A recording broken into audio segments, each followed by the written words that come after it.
Você é um deputado do Rio de Janeiro, certo? Certíssimo. Muito bem.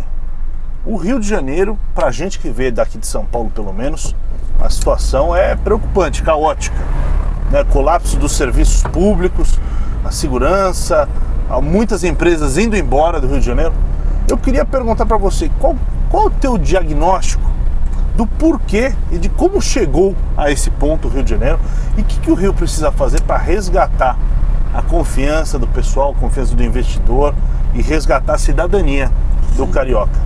Bom, a crise do Rio, se você separar a indústria do petróleo do restante da indústria, dos serviços no Rio, ela começou a decair, não é de agora. Eu acho que desde 2010, 2012, você já via empresas, por exemplo, indústrias do setor farmacêutico, telecom e várias outras empresas ou fechando ou migrando para outros estados, né? E também a gente não teve uma renovação. Enquanto que novos serviços, né, novas tecnologias foram chegando, o Rio não se destacou nisso. Ficou estagnado. Ficou estagnado. Mas por quê? 1, segurança, como você bem falou. 2, crise institucional.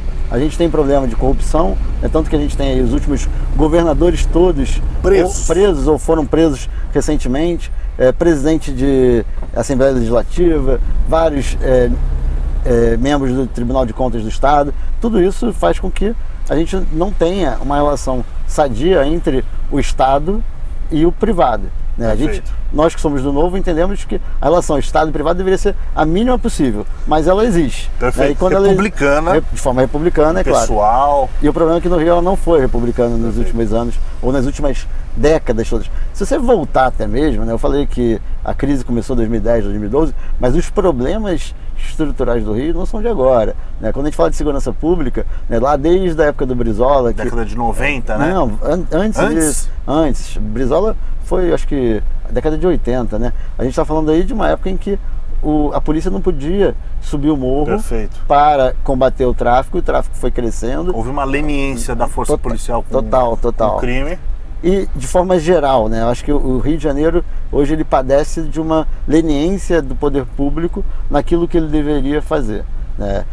Caos urbano, né? Violência, a relação, como eu falei, do público com o privado, que ela existiu, mas existiu de forma sempre ruim, muito confusa, né? Dando incentivo fiscal a troco de quê? Né? A troco de benefícios que não eram para a população. A gente é contra o benefício fiscal, mas pelo menos se eles fossem com algum objetivo... Uma contrapartida republicana, exatamente, né? Não era. Não era o caso. Virou até diamante, né? Exatamente. Então a gente viu assim, as indústrias, empresas, as poucas que se estabeleceram no Rio, não eram por bons motivos, e as que já estavam lá saíram do Rio de Janeiro. A Avenida Brasil, né, que é uma avenida grande no Rio e muito conhecida por ter indústria, ter depósitos e tudo mais, ela basicamente virou um cemitério para as indústrias que estavam lá. O que o Rio se manteve nesse período? Por que a gente não sentiu isso na pele tão rapidamente? Porque você teve a indústria do petróleo crescendo. Perfeito. E a indústria do petróleo, a gente sabe que movimenta muito dinheiro. Isso servia para o estado do Rio, servia para o município do Rio e servia também para os municípios, principalmente aqueles ali da região dos lagos, onde estão as principais que os royalties do petróleo inundam o município. Exatamente. E se não tem atividade econômica lá para fazer arrecadação, os caras nem percebem, né? Não Porque está chovendo dinheiro. Tá chovendo dinheiro. E a maioria dos prefeitos, principalmente no interior, né, na região litorânea ali do Rio, o que eles faziam com esse dinheiro? Usavam para populismo. Então você tinha prefeito que acabava com a passagem, o preço da passagem de ônibus era de graça, usava o dinheiro do ROD para isso, várias coisas populistas, não investiram em infraestrutura, não investiram em saúde, não investiram em segurança, nada disso. Eles investiram em manter o voto com a população. Isso foi muito ruim. E aí, ao invés do Rio se preparar para uma eventual queda, eventual que eu falo porque é modo de dizer, né? Porque era sabido que em algum momento o petróleo iria cair o preço, né? Que toda a dependência que a gente tem, ela iria impactar em algum momento o estado do Rio de Janeiro. E foi o que aconteceu. A gente teve a primeira crise, né? Várias empresas ou fechando ou diminuindo muito a atividade, tudo aquilo que era dependente da indústria do petróleo, inclusive a arrecadação direta das prefeituras do estado acabaram.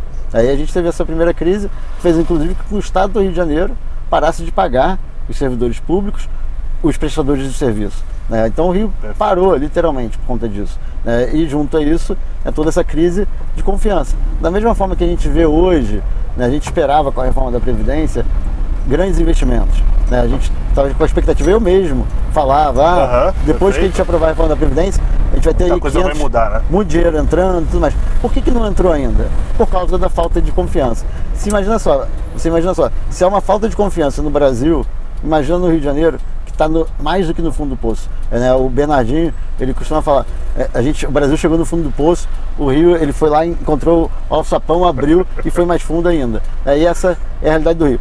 Eu sou carioca, eu voltei pro Brasil, não só para ajudar o Brasil, mas para ajudar o Rio de Janeiro. Tá? Eu gosto muito do Rio. Eu até brinco que eu não sei se eu gosto mais do Brasil ou do Rio. Porque eu gosto tanto do Rio que o Rio é o seu país. Quase que isso. Tem até alguns amigos nossos que brincam, faz mesmo ser seu país, tira o Rio do Brasil, resolve parte do problema. Eu discordo, eu acho que na verdade o Rio é muito bom para o Brasil também. A gente está passando por uma fase muito ruim, Perfeito. É uma fase duradoura, mas se você pensar em tudo que o Rio pode trazer para o Brasil, do Rio de Janeiro. o potencial do Rio de Janeiro, né? Quando você olha, o Rio é muito bonito, mas não é só isso. A beleza do Rio serve para turismo, serve para atrair investimento também. Perfeito. Antigamente, as empresas, quando vinham para o Brasil, você pensa só, você é um gringo, quer investir no Brasil, aí você quer instalar sua sede. Você vai instalar em São Paulo, que é uma cidade bacana, que hoje, inclusive, acho que ela é muito melhor como cidade do ponto de vista de entretenimento, de turismo, que era antigamente. Mas antigamente a pessoa falava, eu vou para São Paulo, que é uma selva de pedras, ou eu vou para o Rio de Janeiro, que é um cartão postal, né? Eu vou para o Rio de Janeiro. Isso atraía até executivos estrangeiros e tudo mais. Aí eu trabalhei em empresa multinacional, eu via isso na realidade, né? Na prática. Hoje, primeiro, a segurança faz com que as pessoas tenham medo de morar no Rio. A falta de segurança, né, no caso. Você tem toda a parte de infraestrutura, os serviços. Você tem ótimos restaurantes em São Paulo, shows, espetáculos, coisas que antigamente iam para o Rio, hoje ainda não são exclusivas mais não no são Rio, mais né? exclusivas e muitas vezes não tem mais no Rio. Tem em São Paulo e não tem no Rio. Então você acaba falando, peraí, eu que tenho filho, tenho criança, tenho família, eu vou preferir estar onde? Num lugar bonito, mas que não me dá. Violento, sem serviços públicos ou na selva de pedra, mas que exatamente está fornecendo oportunidades. E até nisso São Paulo conseguiu contornar um pouco, né? Trazendo alguns atrativos melhores do ponto de vista de turismo, de entretenimento, né? De lazer público e tudo mais. E o Rio não, o Rio ficou parado.